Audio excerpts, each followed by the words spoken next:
2026 new இயர்க்கு சரி பிரியாணி சாப்பிடலான்னு ஆசைப்பட்டு வாங்கிட்டு வந்தா, நம்ம தம்பி ஒருத்தன் வந்து இல்லை வடி பிரியாணி சொல்லித்தரேனா அப்படின்னு சொன்னான்.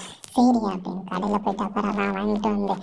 அப்புறம் எண்ணெய் ஊற்றி ஸ்பைசஸ் வெங்காயம்லாம் போட்டு வதக்கிட்டு அப்படின்னு எவ்வளோ நேரம் வெங்காயமா என்னடா அது ஏதோ பிளாஸ்டிக்கை கலந்து கொடுத்துட்டானா வதங்கவும் இல்லை ப்ரௌனிஷாகவும் வரல. நானும் மாற்றி மாற்றி மாற்றி வதக்கி 2 பேரும் டயர்ட் ஆகிட்டோம். அப்புறம் ஒரு 20 நிமிஷம் கழிச்சு கொஞ்சம் ப்ரௌனிஷாக வர்ற மாதிரி ஆச்சு. அப்பா வந்து சேதோ பிரியாணி மாதிரி அப்படின்னு சொல்லி எடுத்து கொஞ்சம் இஞ்சி பூண்டு பேஸ்ட்லாம் போட்டு கிடைச்ச மிளகாத்தூள் கரம் மசாலா அது பிரியாணி மசாலா எல்லாம் போட்டு தயிர் மிக்ஸ் பண்ணி புதினா கொத்தமல்லி தக்காளி எல்லாம் போட்டு கொஞ்சம் மூடி வச்சுட்டு அந்த பக்கம் வடி பிரியாணிக்கு அரிசியை எடுத்து உலையில போட்டு இந்த பக்கம் குக்கரில் வேக வச்சு இந்த கறியை எடுத்து உள்ளே போட்டு கொஞ்சம் தண்ணிலாம் ஊற்றி அப்படி லெவல் பண்ணிட்டு அந்த பக்கம் அதுக்குள்ளே 80% அது வந்துச்சு.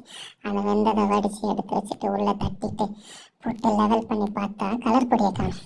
சரி கலரும் வேணாம் ஒன்றும் வேணாம் நெய்யை மட்டும் ஊற்று அப்படின்ட்டு ஊற்றி வச்சுட்டு அப்படியே ஒரு 20 நிமிஷம் தம்மில் போட்டு தம்மை உடச்சி பார்த்தா செம ஸ்மெல்ல செமையாக இருக்க மட்டன் பிரியாணி போய் சாப்பிட்டோம்.